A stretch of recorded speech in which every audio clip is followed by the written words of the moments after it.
Hello, everybody. This is video 819, and I'll try and keep it really short because I want to get to doing my voice training.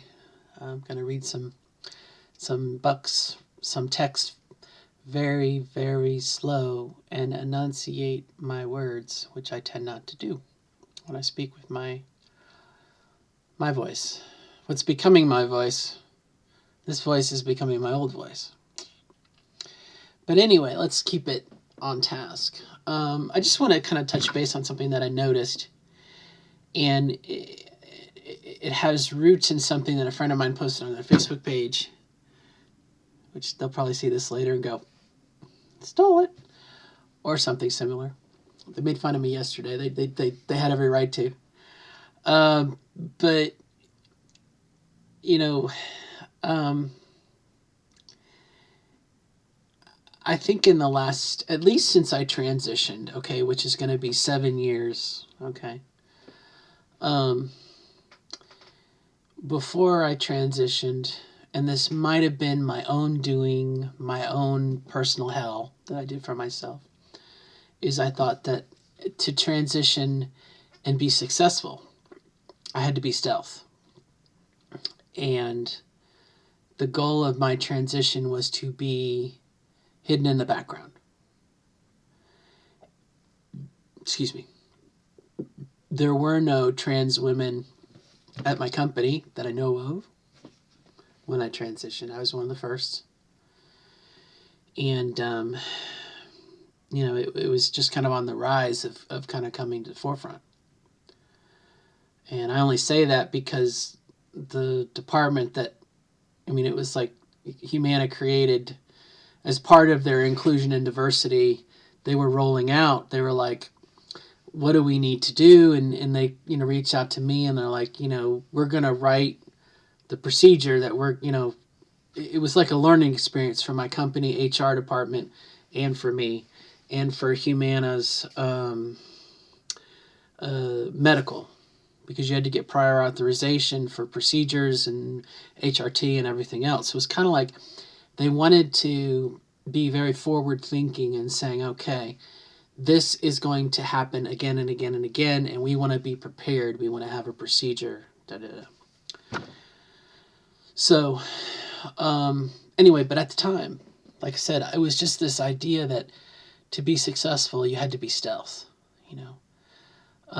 that saying of when they talk about, again, when I transitioned, and this would have been like right before Caitlyn Jenner transitioned, okay? This was like the last year of Bruce. And so it was kind of in the media, what's going on, da, da, da, da, da. Just kind of put a timestamp on when I transitioned. But again, it was this idea, and again, maybe it's my problem. In my head, to be successful, you had to be stealth. But that's changed, the way things are at my company now, some 7 to 8 years later, we have a trans woman, we have a transgender support group, we have a LGBT network resource group, we have an inclusion diversity department that does monthly pride, LGBT, trans seminars and discussions. And it's like, instead of being, on the back burner, and if you're interested, we'll talk about it, but otherwise, shh, don't talk about it. Now it's like, we have everything you need. If you need to talk to somebody, we have an employee assistance program. If you need counseling, da da da da da. Okay. So it's like, when I transitioned, and actually fully transitioned,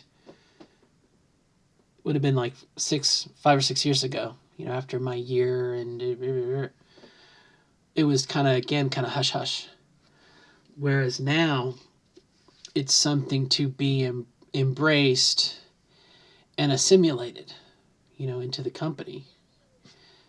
And so I feel like that's kind of a change, certainly in the last couple years, if you look at the way our government, as President Obama left office, um, you know, there was so much progress, and then the next guy came in, and immediately took all the references of transgender stuff off the web pages. There was, actions upon the executive branch to basically come up with a blacklist of words that couldn't be used on the Department of Health and Human Services website, and trans was one of them. It was like totally three steps backwards, And luckily, the old guy's gone. We hope never to return. And our new president, President Biden, immediately, I'm reversing this direction. We're here. I got your back. I support you. Nominated, Admiral Levine to, just trans here and LGBT. And it seems like so far politically, there's been a lot of firsts. This is the first openly gay Department of Transportation, Secretary of Transportation, Pete Buttigieg. There's so many things. The White House, the deputy press secretary is the first, lesbian, gay woman of color. There's just so many things that are happening. A lot of firsts, which gives me hope for the future. So, again, kind of what was taboo and hush-hush, secret 6 or 7 years ago is not that way now, even though there are political groups that are trying to quell it down. Don't say gay in Florida right now. And there's 12 other states that are adopting similar measures or trying to. And so it's in the common cloud right now. It's out there in the common discussions, okay, which one time was maybe hush hush, secret. Now it's out there in the common, consciousness. And so it's really different. It's really different. But what my change was that a friend of mine kind of got me thinking about, and she made fun of me because I was like, I won't say anything about what she said, but 5 minutes later, here's what she said. I sort of had viewed myself as being a mistake. That I was born I had a male's body, okay, but my gender is a girl, and so it was a mistake. It was a problem.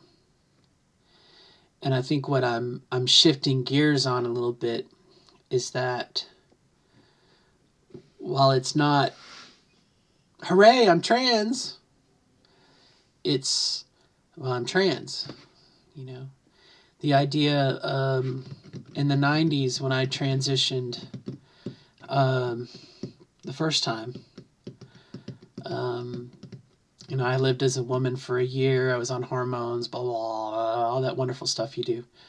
And I was 24 years younger than I am now. Oh, great times.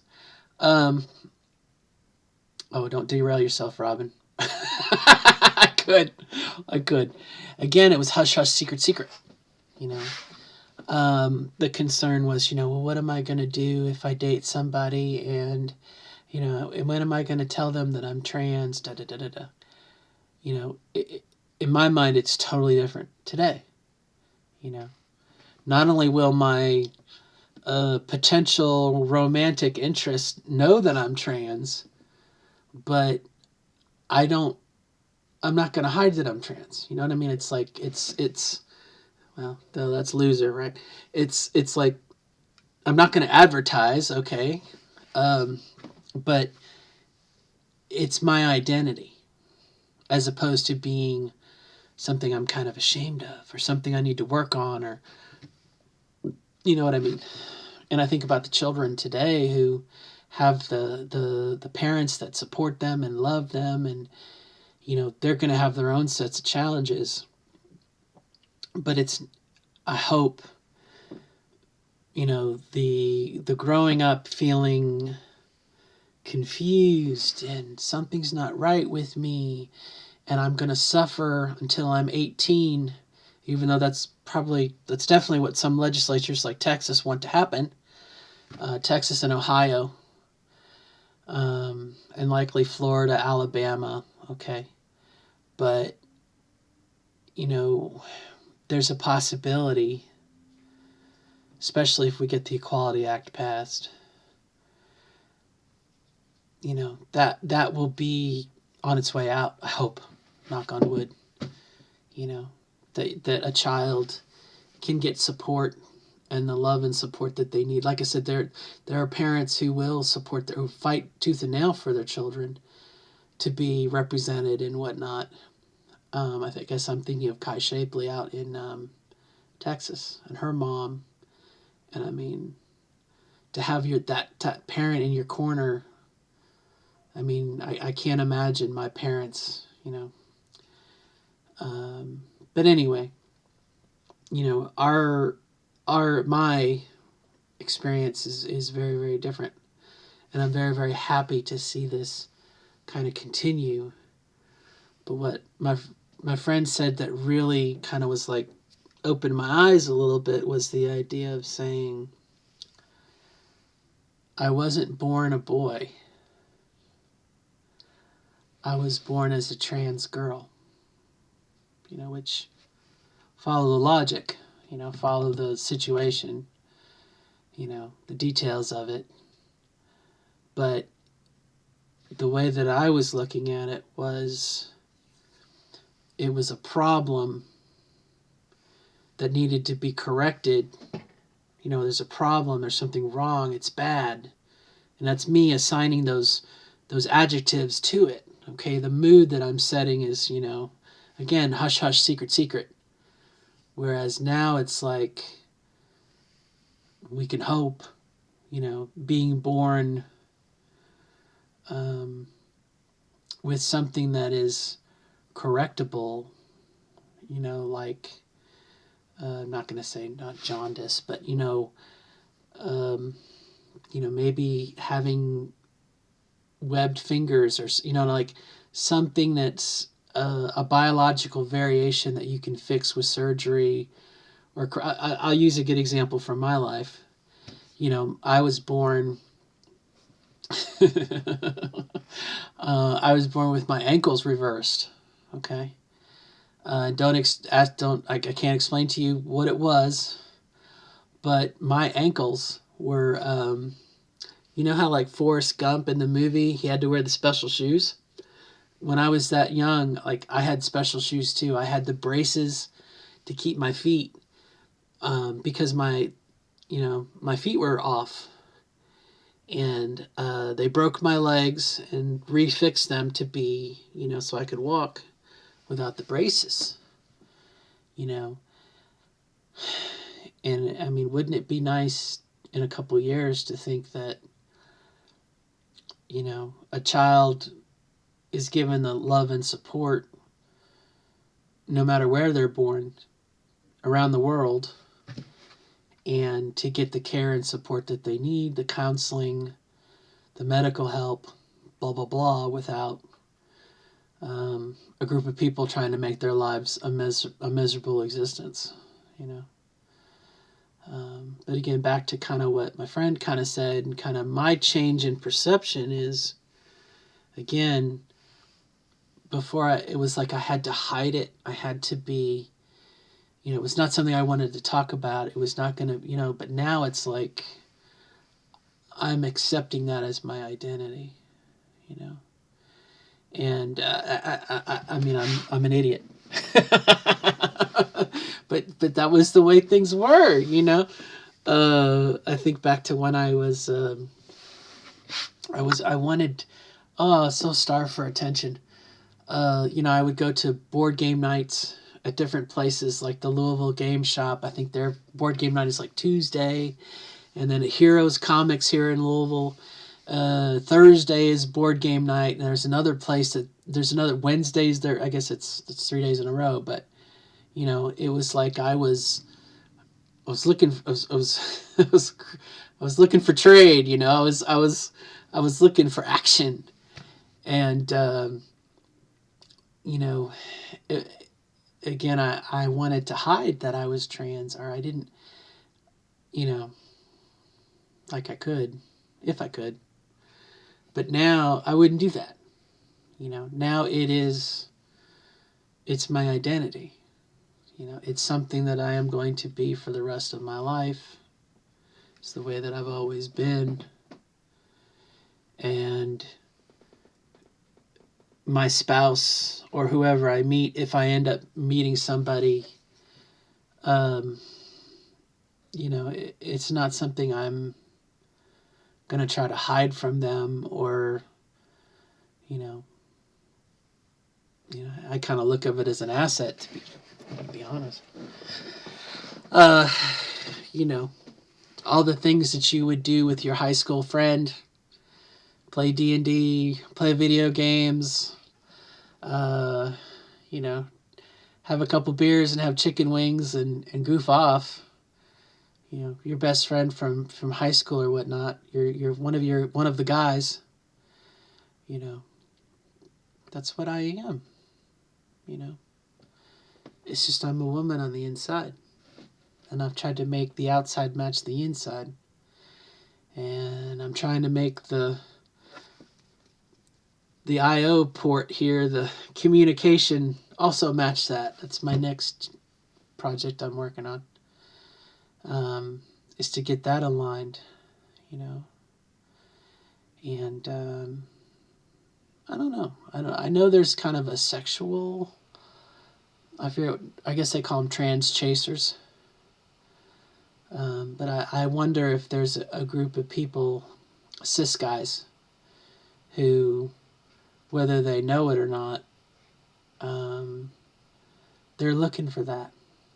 They're looking for one of the guys that they can sit and cuddle with on the couch. And I realize it's already out there. I mean, it could be aromantic, asexual, blah blah. I mean, there's plenty of divisions out there. But I'm just saying,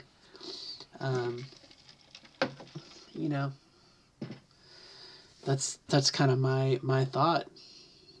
There might be someone out there who's like, yeah, man, girls are crazy. I don't want to, in a period, I don't want to deal with that. I don't want to deal with the hormones and PMS shit. Well, okay. Don't have that. I don't bleed once a month. Have other things, and I guess you could kind of go from there as far as GCS and whatnot, but I don't know. I'm definitely asexual. So in some ways, I feel like GCS was kind of a waste. It's not something I'm going to use. I don't use it. It's just there. But anyway, let's not go down that rabbit hole. I just kind of wanted to talk a little bit about somewhat how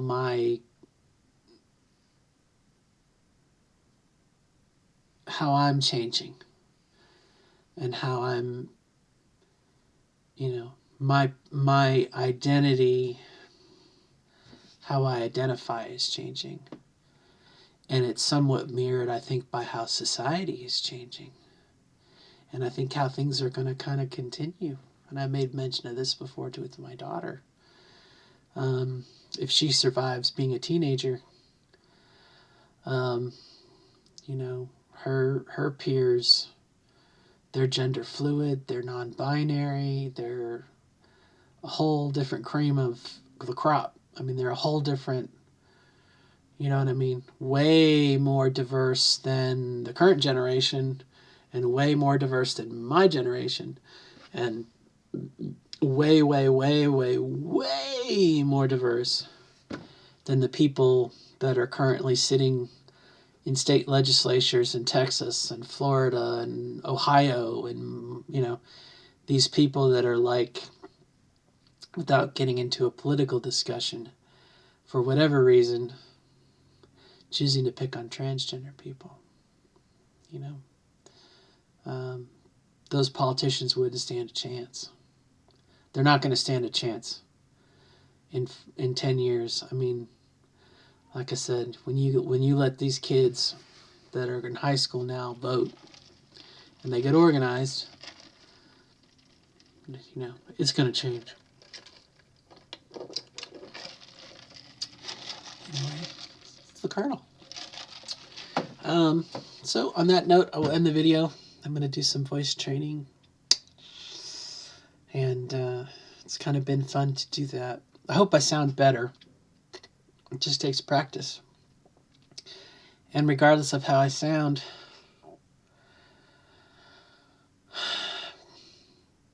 you know, again, there's a lot of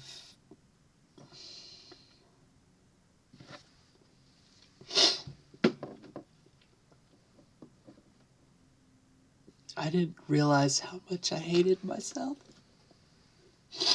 I didn't realize how much I hated myself till about 2 weeks ago. How much I've been hating on myself. And I think some of the unfortunate side effects is that is I've been hating on other people. But, you know, part of that, look around and see where you're at. I mean, it's like, I don't have to hate myself. But if I haven't thrown you for a loop, my voice, my presentation, who I am, the world is it's growing, it's changing, it's diversing, and I think maybe I'm growing along with it. On that note, wish you the best of luck in becoming your authentic self, and we'll see you next time. Bye-bye.